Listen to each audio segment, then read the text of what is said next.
Thank you, Sarah. So yeah, I am Dan. I did the SQE2 with the College of Legal Practice as part of the LLM course that I am on, to sit the SQE2 exam in April and May of this year. The college were really good, I found, at building those legal skills and helping to prepare you for the SQE2 exam. I think one of the most helpful things, as Sarah touched on, was that regular contact with practicing lawyers who could give you that feedback on your work. And I know by engaging with them, they were really enthusiastic about supporting people and would often fire over extra tips and support by message if they'd thought of anything that would be helpful for you. And I think one of the things I'd really touch on before I go into any Q&A is it's about trusting the process. I probably went into the SQE2 thinking I'm not at all prepared for this. I don't know what on earth I'm going to do. But in reality, there was nothing that was unfamiliar. The college materials really did prepare me well and obviously set me up for success with quite good scores on the SQE2. Thanks, Dan. So what I'm going to do now is feel free to add any more questions into the chat. But we had some questions that came through, so I'm just going to ask you those, if that's all right, Dan. So the first couple are about the preparation course first. So what do you think were the key components to successful SQ2 preparation for you? I think the first thing I would say is obviously engage with the course content. It's, as you'll see on the demonstration, probably it's structured in a way to help you keep focused on what you need to engage with. So for example, you have effectively a mock exam question to practice each week. I'm on the part-time course, I should say, so that may differ if you're on the full-time.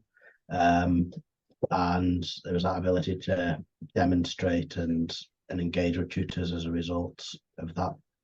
But they also had different activities you could practice to build on that skill. For success in preparation, I'd say obviously you then need to step out of that and make sure you're practicing the skill and keeping on top of your legal knowledge from SQE1. That's probably one of the things that I dipped on, and it knocked my confidence a lot, as I didn't feel like I had the legal knowledge, especially as I started the SQE2 preparation course. But the college providing the SQE1 material was really helpful there. Okay, thank you. There's anything in terms of advice in addition to that for preparing for the actual exams? I think for SQE2, and I'm not sure where everybody's at who's attending in their journey, but I found for SQE1, didn't bother with any kind of like note taking. I just focused on these are the practice questions, getting as many as I can. SQE2 is kind of a different ball game. It's much more useful to do those study notes, and the way I did it, I actually went to the SQE2 assessment specification where they break down all the functioning legal knowledge you need in bullet points, and I just made notes underneath each little subheading they had so I knew I was covering everything that I might need to know and revisiting everything. The other thing I found really helpful for my functioning legal knowledge for SQE2 was flashcards. I did spaced repetition flashcards, which is effectively the software decides when you need to see it again based on how comfortable you are with the content. So those two tips are probably key for me for how I managed to, I would say, relearn, probably revisit my functioning legal knowledge, and then retain it for the SQE2. And then obviously don't then drop the skills you need to practice, the legal skills that you'll be learning as much as possible. Thank you. Had a question in the chat actually. Did you study full-time or part-time, and how many hours did you commit to the course? I studied part-time. I did that alongside full-time work. So to answer the last part, yes, I found it intense, but doable. In terms of hours I committed a week, it was probably between 15 and 20. It probably started to increase the closer I got to the exam, but 15 hours on average would probably be about right for what I did. Yeah. Okay.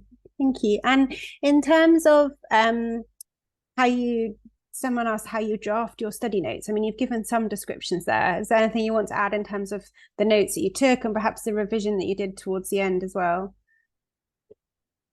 Yeah, I think the the notes, I think obviously you have access to everything the college provides you with. I guess the key is condensing it down.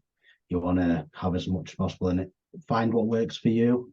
Some people love to do like big mind map posters of every legal principle on them for that area, for that practice area. That's great for me. I'm much more of a I'll come back to Rose's question maybe in a moment. I'm much more of a traditional, here's my small little booklet I've developed, which is like an index. I think it is that going back to basics, doing it yourself does really help with that memory retention. But yeah, my main tip would just be go back to that assessment specification and make sure you feel comfortable with each thing. And if you're not sure, do ask. I think one of the things I would look back on and say I should have done differently is make sure I ask the questions to the subject experts that the college give you access to, because they are there to help you. And I know I passed, and it's easy to look at fault, but there were a lot of things that I could have improved on during my preparation by just asking. Okay, thank you. I've seen a couple of questions in the Q&A as well. So can I ask you this one, please? Which did you find harder, SQE1 or SQE2, and why? Oh, I'm going to say SQE2, because I felt like there was just so much to remember and feel comfortable with. I kind of liked an SQE1 that I had the prompt if I wasn't sure, there was something to at least go back on. But in terms of how exhausting it was, SQE1 really does take its toll. And I performed better in SQE2 than I did SQE1. So yeah, I think students have reflected on that. They don't have that security of, a choice of questions. There's nothing. There's no open book. There's nothing to support you, is there, on the actual time? If I was to add that, one of the things I would say is, going into SQE2, you probably almost build up this perception of I need to perfect everything, but it is split into your skills and your law. There are things where you can drop your knowledge on your legal knowledge, but still do a really good letter or research piece and still have that skill of what they're looking for and pass. Thank you. You had a question. You took the exams in April and May. Did you have to do a retake, or did you pass first time? I passed first time. Yeah. Well, and how long did it take to receive your results? Which was a long time, wasn't it, Dan? Ooh. Were my results in August, the end of August? And Sorry, I've got it. I think it's staying that way at the moment, at present, 14 to 18 weeks, I think. It's quite a long time. Yeah.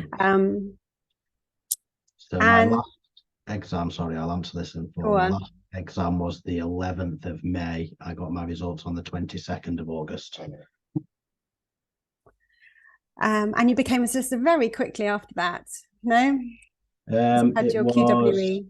A matter of days afterwards. Yeah, I already had 2 years qualifying work experience. I work for Citizens Advice, which had given me, I've been there for about 9 years now, which has given me quite a lot of experience across different roles that are closely related to legal practice. Thank you.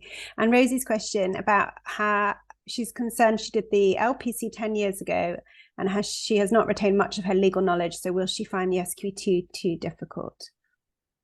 And I don't know if Sarah wants to add anything to that, but what I would say is I came to the SQE having graduated from LLB law in 2016, and I found the college really provided everything I needed to revisit and relearn the law. And I know I had course mates who had done the LPC a long time ago and did go on to pass, but Sarah may be able to speak better to that. I think that's, yeah, I was going to say, I think that's absolutely right, Dan. What I would say is for somebody in Rose's position, perhaps choose one of the longer courses so that you've got more time to get on top of your legal knowledge. You've got all the materials there, but it's just a question of fitting it all in to get that legal knowledge back up to speed. So I would say the 20-week or the 40-week course will probably suit you more, because you will need to factor in a little bit more time just to get back up to speed with your SQE knowledge. But you've got all the resources to do it. It's just a question of time.